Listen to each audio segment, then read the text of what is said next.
Now, these are the names of possibly the 130 most powerful people on Earth. And they've got one other thing in common. They're members of the Bilderberg Group. In an era of open access and transparency, it's something of an anachronism. Every year, the Bilderberg Group brings together the world's most influential people to discuss in private issues of importance to Europe and North America.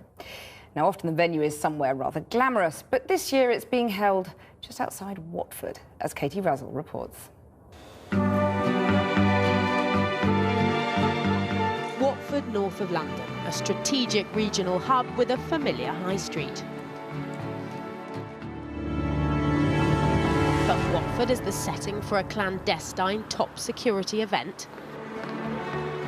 Up to now, amongst this town's claims to fame, it's the birthplace of Jerry Halliwell. But who'd have thought of Watford as the place where a new world order is being created? In the grounds of a hotel, they sing of being free. Wake up, people, now. Get up and break your chains. These people believe the Bilderberg Group is a conspiracy, and they weren't exactly applauding arriving guests. The secretive invitation-only group has been holding annual private meetings in the world's hotels since 1954. St Moritz one year, Istanbul the next, now Watford. They are a global financial elite. I would use a slightly different phrase, an anti-democratic cabal. This is a conclave of people who do come all from the same background. That is the ruling group in Western capitalism. And they have come here to concert their plans. There will be intense lobbying going on.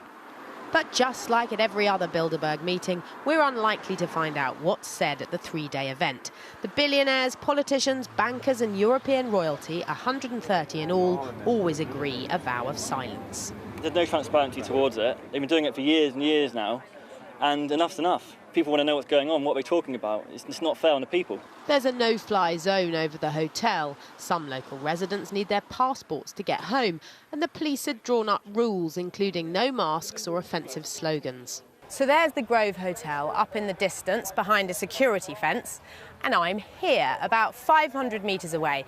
If we cross that police tape, we'll be arrested. But amazingly, just us being allowed to be here is a major step forward for Bilderberg when it comes to openness. It's the first time protest outside the meeting has been sanctioned. We've even been given 12 broad themes of discussion, though current affairs is pretty broad. There's even a press office and loos. I would say you're the kind of conspiracy theorist that people would expect to be here. Yes, well, we get labelled conspiracy theorists, but of course conspiracies are real. You know, people do conspire to do things. So you believe 9/11 was an inside job? I certainly do, yes, and I believe that I can prove it in a court of law. So here it is, we've got it. It's taken 59 years, but this is the full list of attendees at this year's Bilderberg conference. It's fruitful for conspiracy theorists. It is a very white, very male roll call of the world's biggest bankers, financial giants, corporate giants, and some Western politicians. The question, of course, is it the list of names in a secret government? So who's been given a place at the top secret top table? George Osborne, the Chancellor, is on the list, but so's his opposite number Ed Balls. Tech giants like Jeff Bezos of Amazon and Eric Schmidt of Google get an invite, though they're unlikely to be grilled on their tax affairs. Amongst representatives from high finance, Douglas Flint of HSBC and Peter Sutherland of Goldman Sachs, the conspiracy theorist's favourite bank. There have to be opportunities, do there not, where people can have completely off-the-record, frank discussions about things?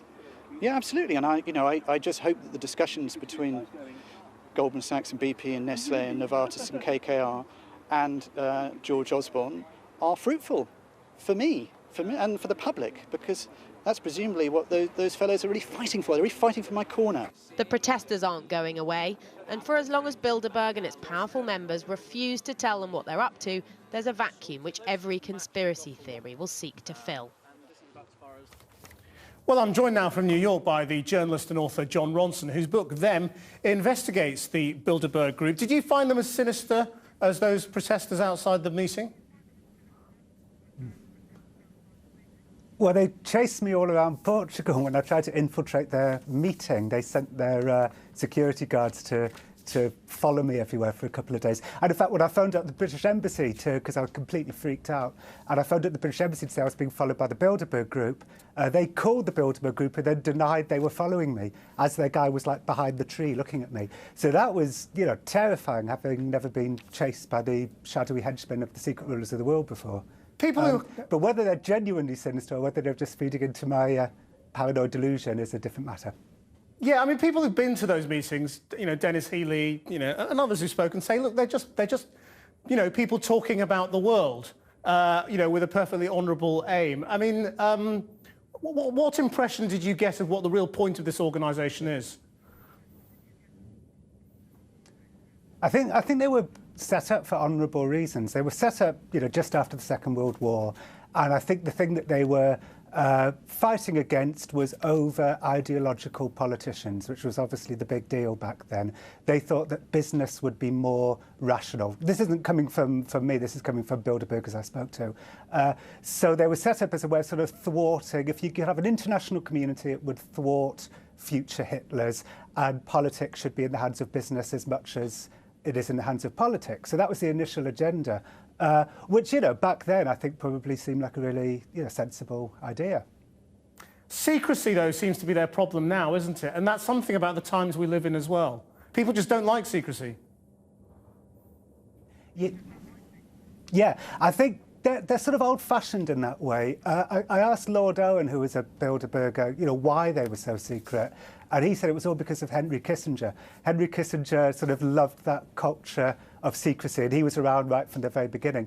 And it's true, these days, you know, when I was investigating Bilderberg maybe about sort of 10, 15 years ago, the only people who were interested in them were like people on the far right or the far left, you know, conspiracy theorists.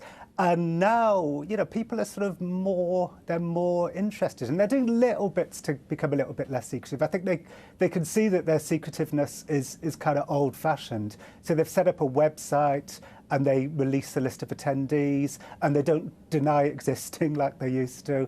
So they're doing a little bit, but you're right, the culture's changed, and Bilderberg are seeing more anachronistic now to a mainstream. Did you ever work out how people are invited? I mean, why is Ed Balls a member? Why is George Osborne a member? I mean, who picks them? There's a steering committee every year, and the steering committee goes to whichever country is hosting the event that year. So the British steering committee has been over the years Martin Taylor, who was the head of Barclays and the head of W.H. Smith, Lord Healey, and they're looking for up-and-coming politicians to offer them wise words, and the wise words tend to be about globalism. All this came from Dennis Healey when I interviewed him. So, and they're good at it. You know, Margaret Thatcher went to Bilderberg a few years before she became Prime Minister, and in fact the story goes about her was that she was kind of very quiet and mouse-like, and everybody was disappointed in her, and so somebody had a word with her, and then the next day she kind of got up and gave a big powerful speech, and everyone was so impressed they flew her to New York, and you know, she drove around in limos meeting David Rockefeller. Tony Blair went in '93. And Bill Clinton went before he was president. So they're good at it. They're good at spotting who the next president and prime minister is, which of course makes conspiracy theorists think, well, they're the ones who are choosing the next president and prime minister. But if only the world were that, you know, easy to control. Jon Ronson, thank you very much indeed.